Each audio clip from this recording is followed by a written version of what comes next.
Hello दोस्तों, मैं राकेश चौधरी, आपका मैथमेटिक्स टीचर, फिर से वेलकम करता हूं आपका सेल्फी क्लासेस के यूट्यूब चैनल पर। हम आज बात करेंगे एडवांस मैथमेटिक्स के टॉपिक की, जिसका नाम है क्षेत्रमिति मतलब मेंसुरेशन। ठीक है। क्षेत्रमिति दो तरह की होती है, एक होती है आपके 2D और एक होती है आपके 3D। 2D मतलब टू डायमेंशनल, दो निर्देशांकी है, और 3D मतलब थ्री डायमेंशनल, तीन निर्देशांकी। तो देखिएगा, पहले इस चैप्टर के बारे में थोड़ा सा आइडिया ले लेते हैं, फिर इसको पढ़ना स्टार्ट करते हैं। तो एक तो होती है 2D मतलब टू डायमेंशनल, दो निर्देशांकी है।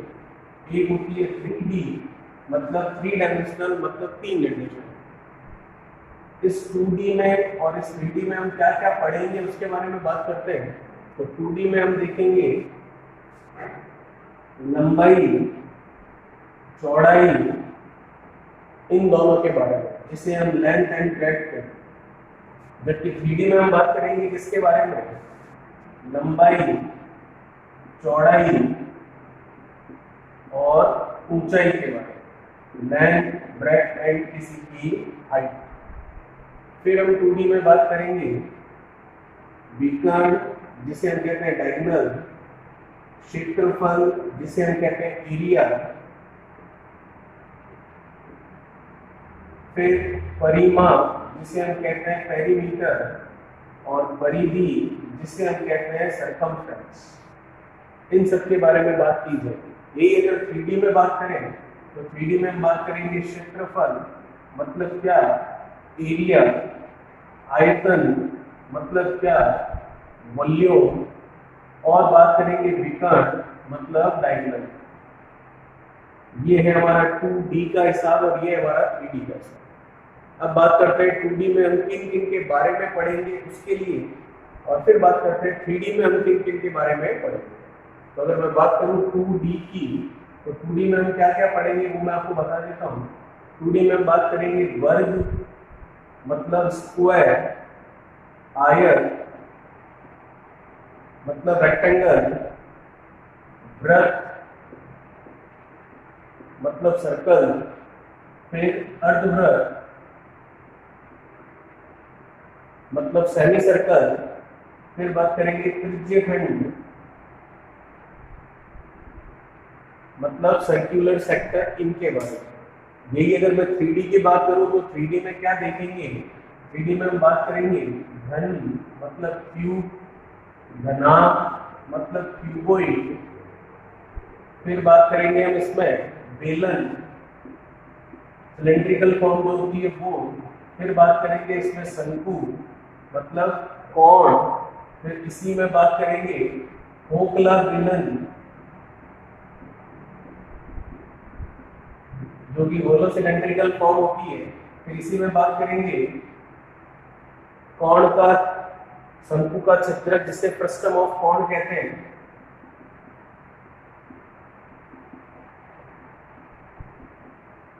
इसी में और देखेंगे 3D के अंदर ही गोला जिसे स्फेयर कहते हैं, फिर इसी में 3D में देखेंगे अर्धगोला, हेमिस्फीयर जो कि कहलाता है, और फिर इसी में बात करेंगे हम 3D में ही प्रिज्म, और फिर बात करेंगे लास्ट में किसकी, पिरामिड। तो कुल मिलाकर इतनी सारी चीजें पढ़ेंगे, तब कहीं पर जाकर ये हमारी क्षेत्रमिति मेंसुरेशन 2D और 3D कंप्लीट होगा। 2D में क्या देखने वाले, वर्ग, आयत, वृत्त, अर्धवृत्त, त्रिज्यखंड, और 3D में क्या देखने वाले, घन, घनाभ, बेलन, शंकु, गोला, अर्धगोला, बेलन, खोखला बेलन, प्रिज्म, पिरामिड, और शंकु का छिद्रक फ्रस्टम ऑफ कोण जिसे हम कहते हैं। तो ये इतना हम पढ़ने वाले हैं इस एक चैप्टर। ठीक है। कोई भी एग्जाम ले लीजिए, अगर ये चैप्टर आपके सिलेबस में रहा है तो इसमें से क्वेश्चन आया ही आया है और आगे भी आएगा ही। तो हम स्टार्ट करते हैं सबसे पहले 2D से, फिर हम बात करेंगे 3D। तो हम पढ़ेंगे क्षेत्रमिति में 2D, टू डायमेंशनल मतलब दो निर्देशांक, मतलब जिसमें लंबाई और चौड़ाई होती है। तो देखिएगा क्या पढ़ने वाले हैं। देखिए,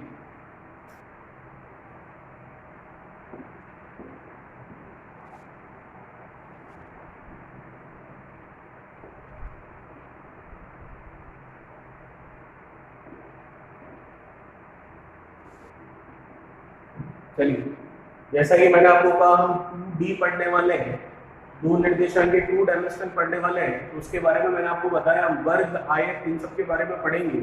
उससे पहले हमें इसकी जानकारी लेनी पड़ेगी जिसे हम कहते हैं बहुभुज। बहुभुज मतलब पॉलीगन जिसे कि कहा जाता है, ठीक है। बहुभुज जैसा कि नाम से पता चल रहा है, दो से अधिक भुजाओं द्वारा घिरी हुई बंद आकृति आपके क्या कहलाती है? बहुभुज कहलाती है।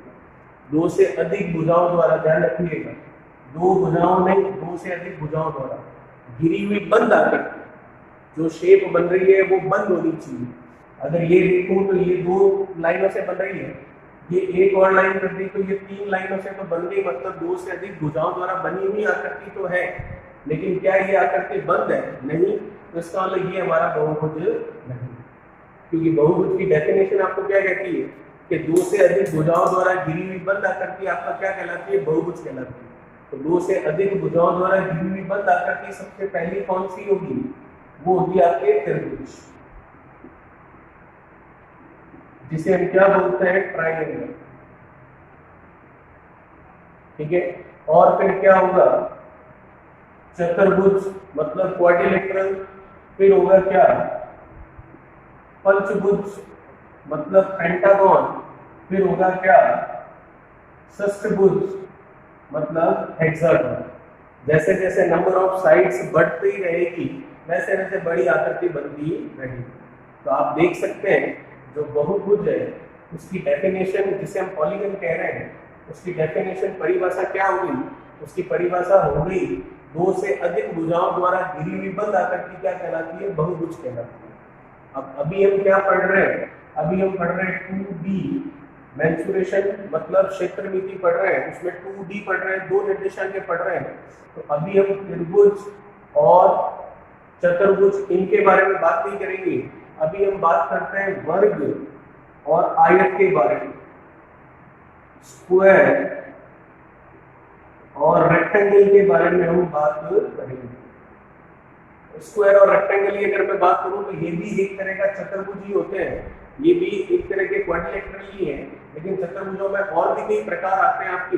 समलंब चतुर्भुज, ट्रेपेजम जिसे हम कहते हैं, समानांतर चतुर्भुज, पैरेललोग्राम जिसे हम कहते हैं, सम चतुर्भुज जिसे कि हम रोम्बस कहते हैं। तो उनके बारे में डिटेल में हम बात करेंगे तब जब हम ज्योमेट्री ज्यामिति पढ़ेंगे। अभी सिर्फ और सिर्फ वर्ग और आयत, स्क्वायर और रेक्टेंगल के बारे में ही हमें बात करनी है। तो ये बहुभुज के बारे में आपको इसलिए बताया क्योंकि जब वर्ग और आयत पढ़ रहे हैं तो वर्ग और आयत एक तरह का, बहुभुज एक तरह का पॉलीगन है, तो इसीलिए आपको पॉलीगन बहुभुज के बारे में बताया। और वो ये बताया गया कि दो से अधिक भुजाओं द्वारा घिरी हुई बंद आकृति आपका क्या कहलाती है? बहुभुज कहलाती है। तो इधर देखिएगा, जैसा कि मैंने आपको कहा त्रिभुज, चतुर्भुज, पंचभुज, षष्ठभुज, जैसे जैसे आगे जाते रहेंगे वैसे वैसे इनके नाम बनते रहेंगे इनकी भुजाओं के आधार पर। तो ये सारे के सारे क्या कहलाते हैं? आपके बहुभुज कहलाते हैं। अब अगर आपको देखना है कि किसी भी बहुभुज में अंतःकोणों का योगफल कितना होता है, सम ऑफ इंटरनल एंगल्स कितना होता है। फॉर एग्जांपल मैं बात करूं, ये त्रिभुज है आपके सामने, इसके अंतःकोणों का योगफल पूछा जाए तो कितना होगा? 180 डिग्री। वैसे ही ये एक तरह का चतुर्भुज है आपके सामने, इसके अंतःकोणों का योगफल पूछा जाए तो कितना होगा? 360 डिग्री। तो इसका मतलब अगर ये क्वेश्चन पूछे कि किसी भी त्रिभुज के अंतःकोणों का योगफल 180 डिग्री ही क्यों होता है, या फिर ऐसा क्वेश्चन पूछे कि किसी भी चतुर्भुज के अंतःकोणों का योगफल 360 डिग्री क्यों होता है, तो उसका जवाब हम बहुभुज के थ्रू दे सकते हैं। कैसे दे सकते हैं? देखिएगा, केवल त्रिभुज या चतुर्भुज या पंचभुज किसी के लिए नहीं, हर एक बहुभुज के लिए हम ये कह सकते हैं कि उसके अंतःकोणों का योगफल ज्ञात करने का जो तरीका है, वो ज्ञात करने का तरीका क्या है? n माइनस 2 180 डिग्री, जहां पर n क्या है? उस बहुभुज की भुजाओं की संख्या, number of sides for the given polygon. जैसे कि त्रिभुज है, इसमें आप भुजाएं देख सकते हैं कितनी है, टोटल 3 भुजाएं हैं। तो n की जगह अगर आप 3 रखेंगे तो 3 माइनस 2 करेंगे कितना होगा? 1 का 180 से गुणा करेंगे तो रिजल्ट कितना आएगा आपके पास? 180। वैसे ये चतुर्भुज है, 4 भुजाओं वाला है, तो n की जगह अगर 4 रखेंगे तो 4 माइनस 2 करेंगे आप कितना होगा? 2। 2 का 180 से गुणा करेंगे तो आंसर कितना आएगा 360 डिग्री। तो इसका मतलब आप ये देख सकते हैं कि किसी भी बहुभुज के लिए अंतःकोणों का योगफल ज्ञात करने का फॉर्मूला क्या है आपके पास, n माइनस 2 180 डिग्री, जहां पर n है उस बहुभुज की भुजाओं की संख्या, number of sides for the given polygon. ठीक है, चलिए वैसे ही अगर आपको किसी भी बहुभुज का केवल वर्ग या आयत है, त्रिभुज कोई भी हो सकता है, किसी भी बहुभुज का अगर बाहरी कोणों का योगफल ज्ञात करना है, सम ऑफ एक्सटर्नल एंगल्स आपको अगर निकालना है, तो उसका आंसर कितना होता है 360 डिग्री। कोई फर्क नहीं पड़ता वो त्रिभुज है, वर्ग है, आयत है, या कौन सा भी चतुर्भुज है, या पंचभुज है, या षष्ठभुज है, हमेशा उसके अंदर कोणों का योगफल कितना होता है 360, सॉरी बाहरी कोणों का योगफल सम ऑफ एक्सटर्नल एंगल्स कितना होता है 360 डिग्री, और सम ऑफ इंटरनल एंगल्स अंतर कोणों का योगफल होता है n-2 ब्रैकेट क्लोज 180 डिग्री, जहां पर n आप बता सकते हैं उस बहुभुज में भुजाओं की संख्या। ठीक है, चलिए और देखते हैं इसी में आगे। जैसा कि मैंने आपको कहा कि हम बहुभुज है, इसमें अभी 2D के लिए वर्ग और आयत की बात कर रहे हैं, तो 2D में मैंने आपको कहा हम विकर्ण के बारे में भी बात करेंगे, मतलब डायगोनल्स के बारे में भी बात करेंगे। तो अगर मैं बात करूं इन जनरल कॉमन बात करता हूं किसी भी बहुभुज के लिए, अगर मैं बात करूं इस त्रिभुज की, इस त्रिभुज में अगर आपको पूछा जाए विकर्ण कितने, नंबर ऑफ डायगोनल्स कितने, तो वो बताने हैं आपको।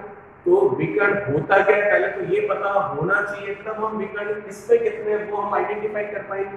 तो विकर्ण होता है, डायगोनल होता है जितने भी अपोजिट वर्टेक्स पॉइंट है, जितने भी विपरीत शीर्ष बिंदु है,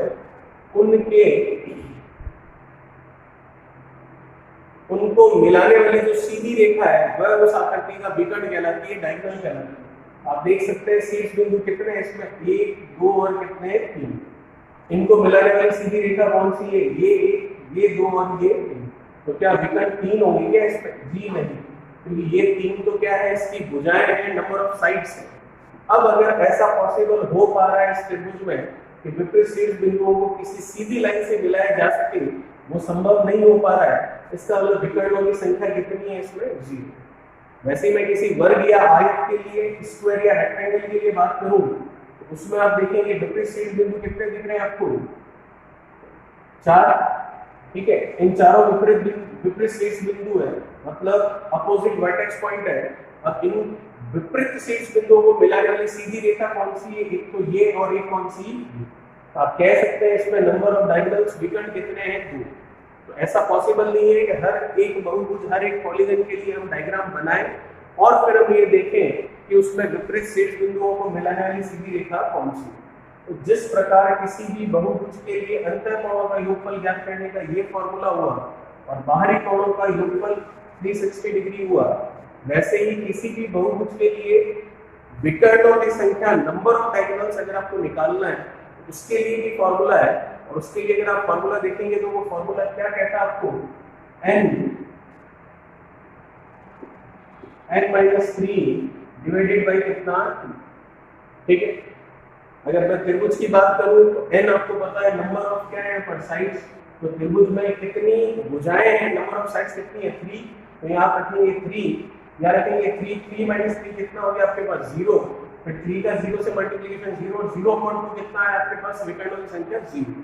ये अगर आप किसी चतुर्भुज के लिए बात करेंगे जिसमें वर्ग और आयत दोनों ही आते हैं, उसमें आप देखेंगे नंबर ऑफ साइड्स कितनी है, 4। तो यहाँ आप पुट करेंगे, रखेंगे 4 माइनस 3 कितना 1, 4 into 1 कितना 4, 4/2 कितना 2। तो इसका नंबर ऑफ डायगोनल्स, विकर्णों की संख्या कितनी निकल कर आई, 2। तो कुल मिलाकर अभी तक हमने क्या सीखा, अभी तक हमने ये सीखा है कि किसी भी बहुभुज के लिए अंतःकोणों का योगफल ये रहा, सम ऑफ इंटरनल एंगल्स, बाहरी कोणों का योगफल ये रहा, मतलब सम ऑफ एक्सटर्नल एंगल्स, और विकर्णों की संख्या, number of diagonals find out करने का फॉर्मूला ये रहा। और जहां पर n है उसका मतलब है उस बहुभुज, उस पॉलीगन के लिए नंबर ऑफ साइड्स, भुजाओं की संख्या। त्रिभुज होगा तो 3, चतुर्भुज होगा तो 4, और पंचभुज पेंटागन हुआ तो 5, हेक्सागन षष्ठभुज हुआ तो कितनी 6।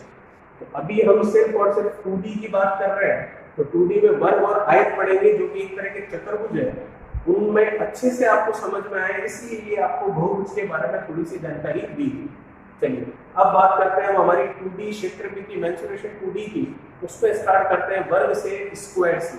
ये था थोड़ा सा आपका आइडिया पॉलीगन बहुभुज का, और जिसके प्रकार जिसके टाइप क्या है, त्रिभुज, चतुर्भुज, पंचभुज, षष्ठभुज, इस तरीके से। और हम स्टार्ट करते हैं 2D 2 डायमेंशनल, उस पर स्टार्ट करते हैं वर्ग, आयत, वृत्त, अर्धवृत्त और त्रिज्यखंड, इनको हम देखते हैं।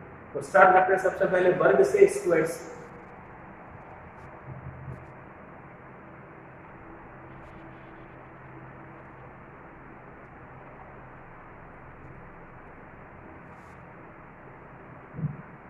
चलिए देखिएगा,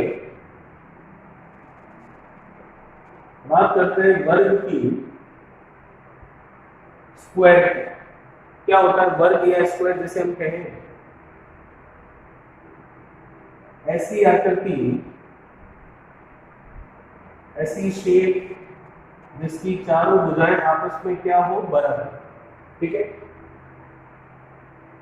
इन 4 लाइनों का मतलब क्या होगा जो कि मैंने इस तरीके से की है, वो ये बता रही है इस ज्योमेट्री के कंसेप्ट के अकॉर्डिंग, ये चारों जो लंबाइयां हैं वो क्या है, आपस में इक्वल है, बराबर। इसको नाम दे दिया ए, तो ये भी ए, ये भी ए और ये भी ए। तो ऐसी आकृति जिसकी चारों भुजाएं आपस में बराबर हो, केवल इतना नहीं कहा जा सकता। क्यों? क्योंकि चारों भुजाएं तो सम चतुर्भुज रोमस की भी क्या होती है, इक्वल होती है। तो ऐसी आकृति जिसकी चारों भुजाएं एक समान हो तथा प्रत्येक अंतःकोण, each and every internal angle जो है वो कितने डिग्री का हो, आपके 90 डिग्री। ये कितने डिग्री है, 90। ये भी कितना है, 90। ये भी कितना है, 90 डिग्री। और ये भी कितना आपके पास, 90। इसका मतलब ऐसी आकृति जिसकी चारों भुजाएं बराबर हो तथा प्रत्येक अंतःकोण कितने डिग्री का हो, 90 डिग्री। ठीक है, चलिए अब आप देख सकते हैं ये आपके सामने शेप बन गई है। अब इसके क्षेत्रफल के बारे में, इसका जो एरिया है उसके बारे में बात करते हैं। तो क्षेत्रफल क्या होता है, अगर हम कोई प्लॉट देखने जाते हैं तो प्लॉट के बारे में हम बात करते हैं, ये पूछा जाता है प्लॉट कितने का है, तो इस तरह से जवाब दिया जाता है कि 40/50 का है। इसका मतलब हम उसका एरिया बता रहे हैं, लंबाई इंटू चौड़ाई करके बता रहे हैं 40/50 का है। और यही अगर उसकी लंबाई चौड़ाई बराबर होती है तो हम उस क्या कहते हैं कि प्लॉट कितने का या किस साइज का है, तो हम कहते हैं 40/40 का है। तो इसका मतलब क्या बता रहे हैं, उसकी लंबाई इंटू चौड़ाई बता रहे हैं। 40/40 मतलब लंबाई और चौड़ाई दोनों बराबर है। इसका मतलब उस प्लॉट की जो शेप है वो क्या, स्क्वायर शेप है। कैसा आकार है, वर्गाकार। तो इसका मतलब क्षेत्रफल क्या होगा, इसका लंबाई इंटू चौड़ाई। और जैसा कि डायग्राम में मैं देख पा रहा हूँ लंबाई और चौड़ाई दोनों ही बराबर है। इसका मतलब मैं ये कह सकता हूँ इसका क्षेत्रफल होगा, जो इसकी साइड है, जो इसकी भुजा है, जिसे हमने नाम दिया है क्या, ए, तो लंबाई इंटू चौड़ाई मतलब ए इंटू ए मतलब ए स्क्वायर मतलब भुजा का स्क्वायर। ये होता है इसका एरिया। फिर बात करते हैं किसकी, इसके परिमाप की, इसके पेरीमीटर।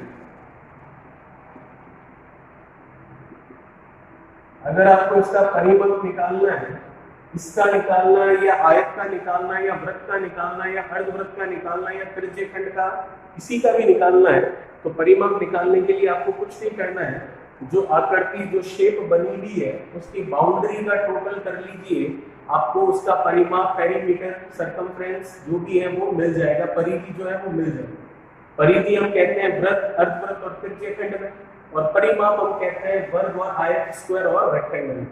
तो ये जो आकृति बनी हुई है इसकी बाउंड्री का टोटल करना है। तो बाउंड्री पर आप देख सकते हैं ए, अगेन ए, फिर से ए और ये फिर से ए प्लस ए प्लस ए प्लस ए कितना हो गया, 4a। इसका मतलब 4 इंटू भुजा, इसका क्या हो गया, परिमाप मतलब पेरीमीटर। फिर बात करते हैं इसके विकर्ण की।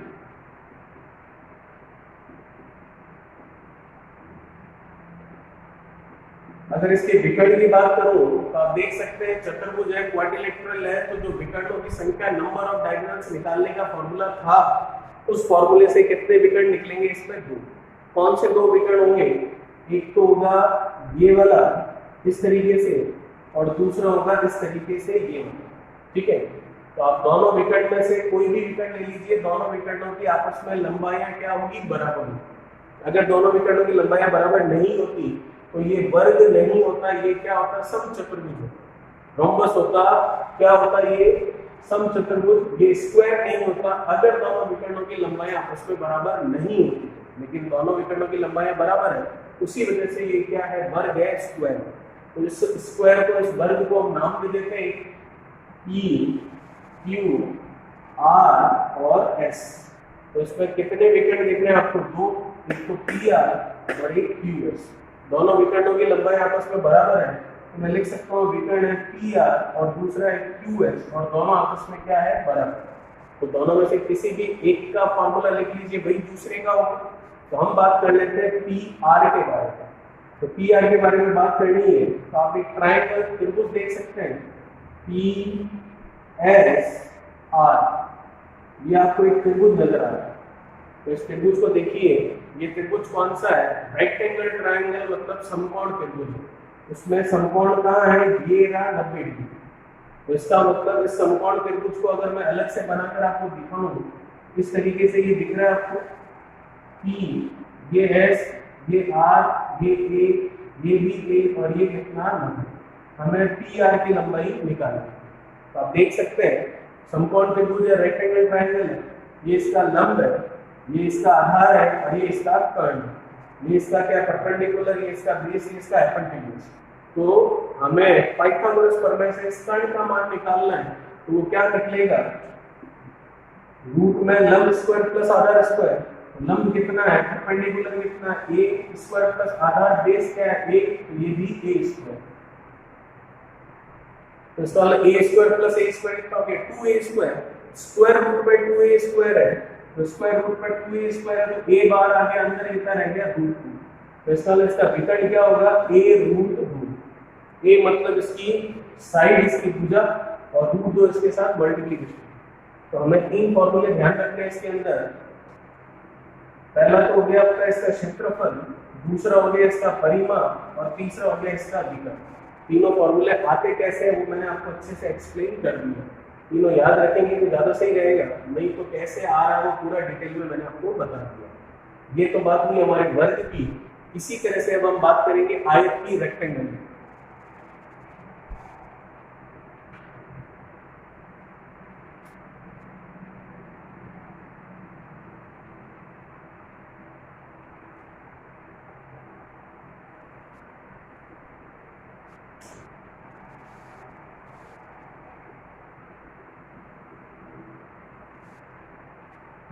चलिए बात करते हैं सेकेंड, आयत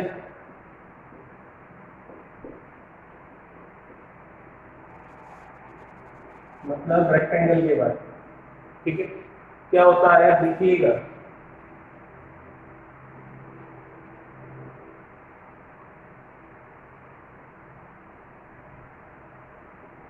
ऐसी आकृति जिसकी आमने सामने की भुजाएं आपस में क्या हो, बराबर। ये L लंबाई, ये भी L लंबाई, ये B ब्रेड चौड़ाई, ये भी इसकी चौड़ाई। इसका मतलब ये दोनों आपस में बराबर है, और इसका मतलब ये अपोजिट साइड, ये विपरीत भुजाएं आपस में बराबर है। L को मैं कह सकता हूँ लेंथ मतलब लंबाई, और B होगी ब्रेड मतलब इसकी चौड़ाई। चलिए, इसमें भी हर एक कोण कितने डिग्री का होगा, 90 डिग्री। ये भी 90, ये भी 90, ये भी 90 और ये भी 90। बात कर लेते हैं सबसे पहले इसके क्षेत्रफल, इसकी एरिया की। जैसा कि मैंने आपको कहा, एरिया क्या होगा, लंबाई इंटू चौड़ाई। और लंबाई और चौड़ाई दोनों अलग अलग है, तो L इंटू क्या। फिर बात कर लेते हैं इसके परिमाप, पेरीमीटर। उसके लिए मैंने आपको बताया कि इसकी बाउंड्री का टोटल करना है। तो बाउंड्री का टोटल कर लीजिए, L plus B plus L plus B। इसका L 2 टाइम्स, B भी 2 टाइम्स, तो 2L प्लस 2B। 2 बाहर ले लो, अंदर कितना रह गया, L प्लस B। ठीक है, फिर बात कर लेते हैं इसके विकर्ण की। अब जैसा कि आपको पता है चतुर्भुज है, क्वाड्रिलेटरल है, तो नंबर ऑफ डायगोनल्स कितने होंगे, 2। आयत है, इसके दोनों ही विकर्ण क्या होंगे, दोनों ही डायगोनल आपस में क्या होंगे, बराबर। कौन कौन से दो विकर्ण होंगे, एक तो ये और दूसरा विकर्ण। इस आयत को नाम दे देते हैं पी क्यू आर एस। तो आप देख सकते हैं दो विकर्ण बने आपके सामने, एक तो है पी आर और दूसरा आपके पास क्यू एस। तो दोनों ही आपस में क्या है, बराबर। तो दोनों में से आप किसी की भी लंबाई निकाल लीजिए, बराबर ही आएगी। तो हम बात कर लेते हैं पी आर के बारे में। अगेन हमें क्या लेना पड़ेगा, राइट एंगल ट्रायंगल लेना पड़ेगा। तो हमने समकोण त्रिभुज ले लिया पी एस आर। आपको पता है ये कितने डिग्री है, 90 डिग्री। ये भी कितना है, 90, और ये भी कितना है, 90, और ये भी कितना है, 90। तो बात कर लेते हैं पी एस आर के बारे में। ये हमने समकोण त्रिभुज बाहर ले लिया पी एस और ये आर। आपको क्या निकालना है, इस समकोण त्रिभुज रेक्टेंगल ट्रायंगल का हाइपोटेन्यूज कर्ण निकालना है। लंब और आधार पता है, परपेंडिकुलर और बेस आपको पता है, जो कि इस आयत रेक्टेंगल का क्या है, विकर्ण। तो हमने निकाल लिया पाइथागोरस प्रमेय से √l² प्लस b²।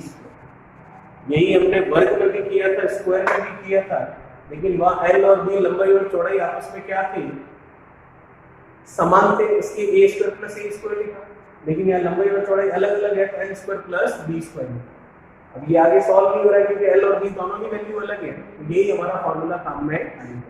तो आप देख सकते हैं इसी तरह से हमने क्या देख लिया अभी, इसी तरह से हमने सीखा इसके अंदर क्षेत्रफल निकालना, परिमाप निकालना और विकर्ण। यही चीजें हमने देखी थी इसमें वर्ग में, और यही चीजें वापस हमने देखी है आयत में। ठीक है, तरीका दोनों का सेम था, लेकिन आकृतियों में थोड़ा सा फर्क था। अब हम बात करेंगे वर्ग और आयत के बाद में वृत्त, सर्कल, अर्धवृत्त और त्रिज्यखंड के बारे में। तो देखिएगा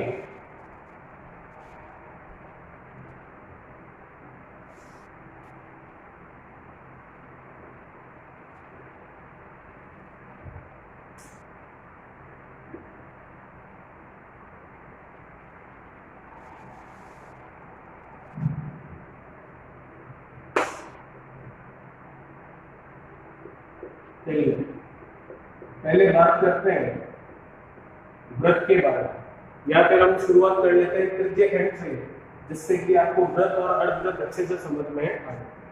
तो बात कर लेते हैं हम त्रिज्यखंड मतलब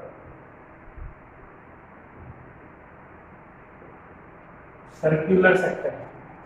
त्रिज्यखंड होता क्या है, पहले उस आकृति के बारे में बात करते हैं।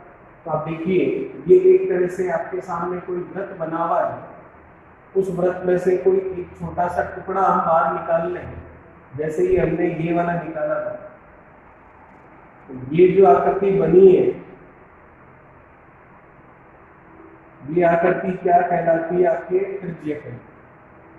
इसको हम वापस यहाँ से हटा सकते हैं। तो वृत्त में से एक टुकड़ा बाहर निकाला, वो क्या कहलाना, आपका त्रिज्यखंड। ये हो गया इसका केंद्र O, ठीक है।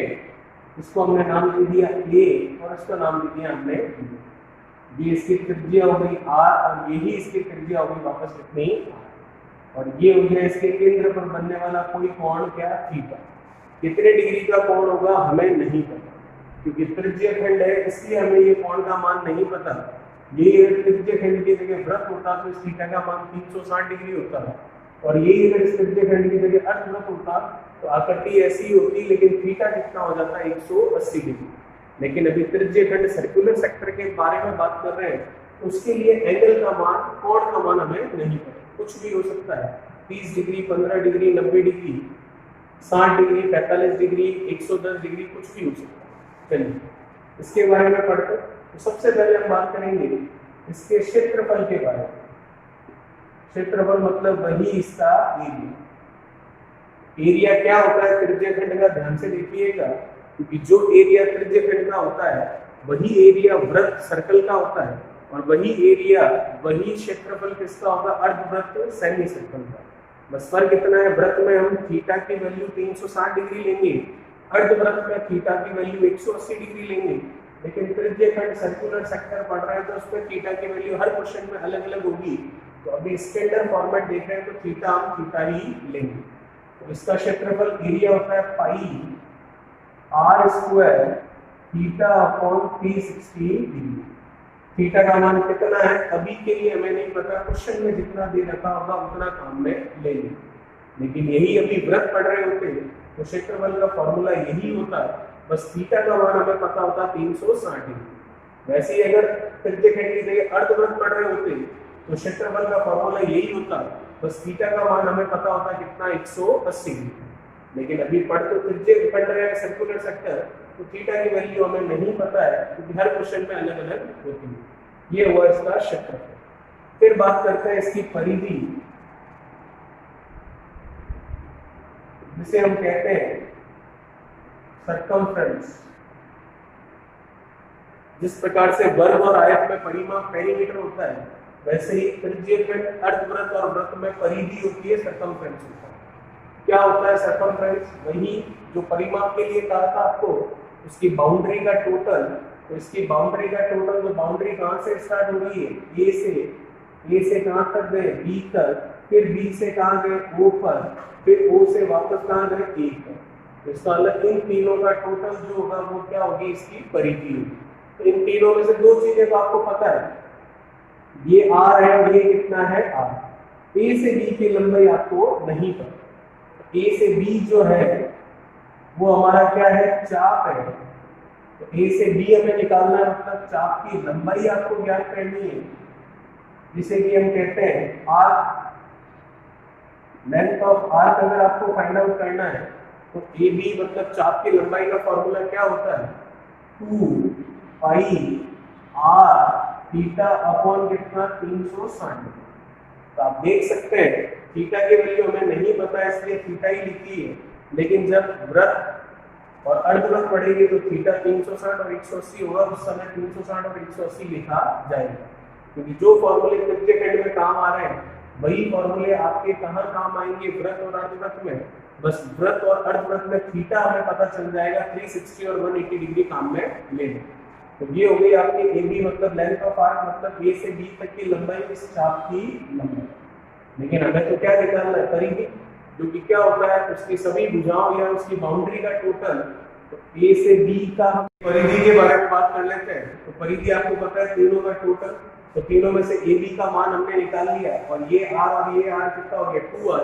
तो फाइनली सर्कमफ्रेंस क्या हो गई आपके पास, 2 pi r theta upon 360 plus r और आर ये कितना, 2। ठीक है, तो इस तरीके से हमने त्रिज्यखंड के लिए क्षेत्रफल, परिधि और चाप की लंबाई, लेंथ ऑफ आर्क निकाल ली। तो इसमें भी ये तीन फॉर्मूले इंपॉर्टेंट है, महत्वपूर्ण है, इनका ध्यान रखिएगा। एक तो क्षेत्रफल, एक ये परिधि, और ये है आपके चाप की लंबाई, लेंथ ऑफ आर्क। थीटा कितना होगा वो डिपेंड करेगा क्वेश्चन के ऊपर कि क्वेश्चन में कितना दे रहा है। अब हम बात करते हैं त्रिज्यखंड के बाद में अर्धवृत्त, सेमी सर्कल के बारे में।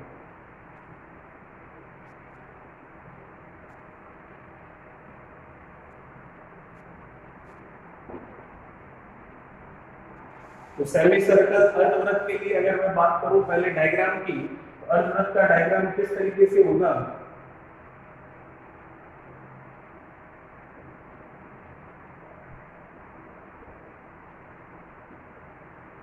इस तरीके का डायग्राम होता, आपको पता है। ये हो गया इसका केंद्र O, ये हो गई इसकी त्रिज्या R, और ये भी त्रिज्या हो गई कितनी, R। इसको नाम दे दिया A और इसको नाम दे दिया हमने B। और ये यहाँ पर थीटा जो कि कितना है, 180 डिग्री फिक्स। क्यों फिक्स है, क्योंकि अर्धवृत्त है इसलिए थीटा का मान 180 डिग्री फिक्स। वैसे ही अगर वृत्त होगा तो थीटा का मान 360 डिग्री फिक्स होगा। और यही त्रिज्यखंड था तो उसमें थीटा का मान अलग अलग था, इसलिए हमने केवल थीटा लिया। लेकिन अर्धवृत्त कह दिया, इसका मतलब थीटा भी आपने कह दिया कितना है, 180 डिग्री। ठीक है, अब इनके लिए हम फॉर्मूलों की बात करते हैं। तो इनके लिए जैसा कि मैंने आपको कहा, ये फॉर्मूले वही काम में आएंगे जो हमने किसके लिए देखे, अभी आपके सामने लिखे हुए हैं, त्रिज्यखंड के लिए, सर्कुलर सेक्टर के लिए। बस फर्क इतना है, त्रिज्यखंड में थीटा का मान नहीं पता था, इसलिए हर एक फॉर्मूले में थीटा ही लिख रहे थे। लेकिन अर्धवृत्त में, सेमी सर्कल में थीटा का मान हमें पता है कितना, 180 डिग्री। तो जो जो फॉर्मूले त्रिज्यखंड के हैं और जहां जहां आपने थीटा 180 लिखा है, अब वही जो जो फॉर्मूले त्रिज्यखंड के हैं और जहां जहां आपने थीटा का मान थीटा लिखा है, अब वहां पर हम थीटा का मान 180 डिग्री लिख देंगे। उससे क्या होगा, यही फॉर्मूले आपके किस में बदल जाएंगे, अर्धवृत्त के लिए, सेमी सर्कल के लिए, जिसका डायग्राम ये है और थीटा कितना है 180 डिग्री। आ जाते हैं फर्स्ट वाले में। तो फर्स्ट वाले में थीटा क्षेत्रफल के लिए फॉर्मूला हो गया पाई आर स्क्वायर थीटा, थीटा कितना 180 डिग्री बटा 360, 180 से 360 गया कितनी बार, 2 बार। तो फाइनली जो इसका मिला रिजल्ट वो मिला पाई आर स्क्वायर बटा में कितना, इसके लिए हुआ ये क्षेत्रफल अर्धवृत्त।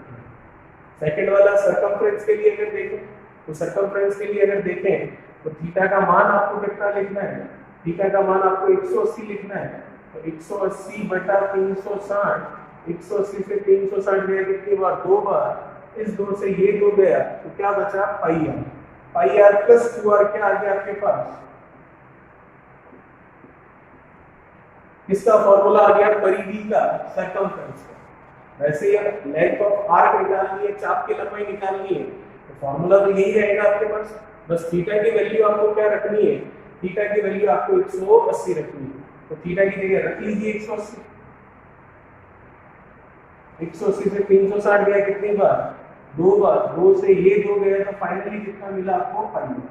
तो कुल मिलाकर अर्धवृत्त के लिए जो फॉर्मूले बनकर आए हैं अपने सामने, क्षेत्रफल का फॉर्मूला बना है पाई आर स्क्वायर बाई 2, त्रिज्यखंड से ही बना है, बस थीटा का मान 180 लिखा है। परिधि का बना है पाई आर प्लस 2 आर, वहीं से बना है, थीटा की वैल्यू रखी गई है। और चाप की लंबाई लेंथ ऑफ आर्क बना है कितना, पाई। अगर आपको देखना है इसमें चाप का है तो ये रहा ए से बी तक का चाप, इस तरीके से जो घुमावदार, जो सर्कुलर पाथ है, जो वृत्ताकार पथ है, उसके बारे में हम बात कर रहे हैं। और परिधि आपको पता ही है, सभी भुजाओं का है, सभी जो भी उसकी बाउंड्री बन रही है उसका टोटल। तो आप देख सकते हैं ए से बी तक का हमने लिखा कितना, पाई आर, फिर बी से ओ तक का आर, फिर ओ से ए तक का वापस आर। तो फाइनली आंसर आ गया सर्कमफ्रेंस का पाई आर प्लस 2 आर। इसी तरह से हम बात करते हैं अर्धवृत्त के बाद में वृत्त की सर्कल। चलिए अगला हम देखते हैं इसी के अंदर वृत्त सर्कल।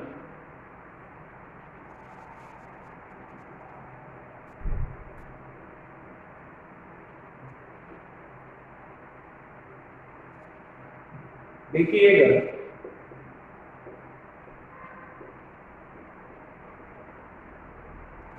वृत्त के बारे में, सर्कल के बारे में बात करें तो आपको इसकी आकृति तो पता होगी, इस तरीके की बनती है। ये इसका केंद्र O और ये इसकी त्रिज्या क्या, R। बनने वाला कोण कितने डिग्री होता है आपको पता है, 360। ठीक है, तो इसका मतलब इसमें जो चाप बनेगा, जो आर्क बनेगा, वो कहां से स्टार्ट होगा, यहाँ से, उसको नाम दे दिया A, और वापस कहां तक आ रहा है बनता हुआ, आप देख सकते हैं सर्कुलर पाथ, वृत्ताकार जो पथ है वो कहां तक है, इसका यहाँ तक, जिसको नाम दे दिया हमने B।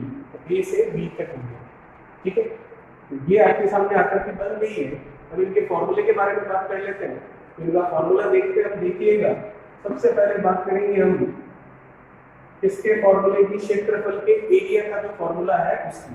तो पाई आर स्क्वायर थीटा बटा 360 आपको याद होगा, ये मैंने बताया था किसके लिए, त्रिज्यखंड के लिए। अब थीटा का मान इसमें हमें पता है कितना है, 360 डिग्री। तो जहां थीटा था त्रिज्यखंड सर्कुलर सेक्टर के फॉर्मूले में, वहां हमें 360 डिग्री रखना। तो फर्स्ट वाला जो एरिया का फॉर्मूला है, उस एरिया के फॉर्मूले में थीटा का मान रख लेते हैं। तो थीटा का मान रख लेते हैं इसमें, तो थीटा का मान 360 रखना आपको। तो थीटा की जगह 360 हमने, तो ये हो गया 360। 360 से 360 गया तो फाइनली जो इसका आंसर निकला वो क्या निकला, पाई आर स्क्वायर। क्या निकला, ये एरिया क्षेत्रफल, किसका एरिया, ये वृत्त का क्षेत्रफल निकला कितना, पाई आर स्क्वायर। कहां से निकला, त्रिज्यखंड के फॉर्मूले से ही, बस थीटा की वैल्यू 360 रखने का। फिर हम बात करते हैं दूसरा, चाप की लंबाई का। तो चाप की लंबाई के लिए फॉर्मूला अगर आप देखें, त्रिज्यखंड का क्या हुआ करता था, त्रिज्यखंड का फॉर्मूला हुआ करता था 2 पाई आर थीटा बटा 360। अगर मैं बात करूं या थीटा की वृत्त में, सर्कल में, तो थीटा कितना आपके पास 360। तो थीटा की वैल्यू रख लेते हैं कितनी, 360।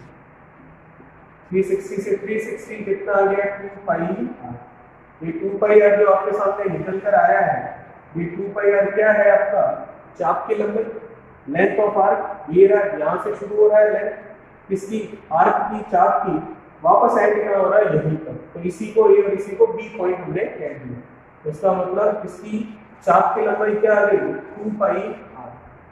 चलिए फिर बात करते हैं इसके सरकमफ्रेंस, इसकी परिधि की। तो सरकमफ्रेंस परिधि के लिए मैंने आपको एक डेफिनेशन कही थी, बताई थी कि सरकमफ्रेंस हो या पेरीमीटर हो, मतलब परिधि हो या फिर वर्ग और आयत का परिमाप, क्या होता है उसकी जितनी भी बाउंड्री है उस बाउंड्री का टोटल। तो आप देख सकते हैं यहाँ पर इसकी बाउंड्री स्टार्ट कहाँ से हो रही है, ए पॉइंट से, वापस एंड कहाँ हो रही है, इस तरीके से घूमना स्टार्ट किया हमने, वापस एंड हो रही है यहीं पर, जिसको हमने नाम दे दिया है बी। एक तरह से ये कहा जा सकता है कि किसी भी वृत्त के लिए उसकी चाप की लंबाई ही उसकी क्या कहलाती है, परिधि कहलाती है। क्यों? क्योंकि हम देख सकते हैं डायग्राम में इजीली, इसका मतलब परिधि का मान भी कितना होगा 2 पाई r, और यही इसकी क्या है, चाप की लंबाई। क्यों आया ये? क्योंकि परिधि की डेफिनेशन, सरकमफ्रेंस की जो डेफिनेशन थी वो क्या थी, परिभाषा क्या थी, किसी भी आकृति की परिधि या परिमाप, परिमाप हम कहते हैं वर्ग और आयत, स्क्वायर और रेक्टेंगल के लिए, उसकी बाउंड्री का टोटल कहलाता है। तो इसकी बाउंड्री यहाँ से स्टार्ट हुई, घूमते घूमते वापस यहीं पर एंड होगी। तो इसका मतलब कितना आया ये 2 पाई r। तो इसका मतलब हमने क्या क्या सीख लिया, हमने आज बात की सबसे पहले क्षेत्र विधि पढ़ने की, जिसमें हमने 2D और 3D के बारे में कहा था। तो 2D में हम क्या क्या पढ़ेंगे ये मैंने आपको बताया था। तो 2D में मैंने पढ़ने के लिए आपको कहा था कि 2D में हम बात करेंगे वर्ग, आयत, वृत्त, अर्धवृत्त और त्रिज्यखंड। तो उन पांचों के बारे में मैंने आपको बताया कि किस तरीके की उनकी आकृतियां होती है और क्यों होती है, और क्या क्या उनके गुण है, क्या क्या उनकी प्रॉपर्टीज है, और उनके फॉर्मूले कैसे आपको याद रखने हैं, आपको रटने की जरूरत नहीं है। और वर्ग और आयत को समझाने के लिए पहले मैंने आपको बहुभुज के बारे में बताया, पॉलीगन के बारे में बताया। उस समय हमने त्रिभुज, पंचभुज और इनके बारे में भी बात की थी। ट्रायंगल, पेंटागन, हेक्सागन के बारे में भी थोड़ा बहुत कहा गया था आपको। उसके बारे में डिटेल में हम देखेंगे जब हम ज्योमेट्री पढ़ेंगे, ज्यामिति पढ़ेंगे तब। तो आज हमने सिर्फ और सिर्फ थ्योरी ली है 2D की, 2 डायमेंशनल की। अगले वीडियो में हम इसके क्वेश्चंस लेंगे जो कि इम्पोर्टेंट है हर वैरायटी के, और फिर हम बात करेंगे अगले वीडियो में इनके क्वेश्चंस की, और उसके बाद में हम 3D की बात करेंगे, 3 डायमेंशनल की बात करेंगे। उसको भी पहले थ्योरेटिकली समझाऊंगा, जितने भी उसमें पॉइंट्स हैं उनको, फिर उनके भी क्वेश्चंस हम लेंगे।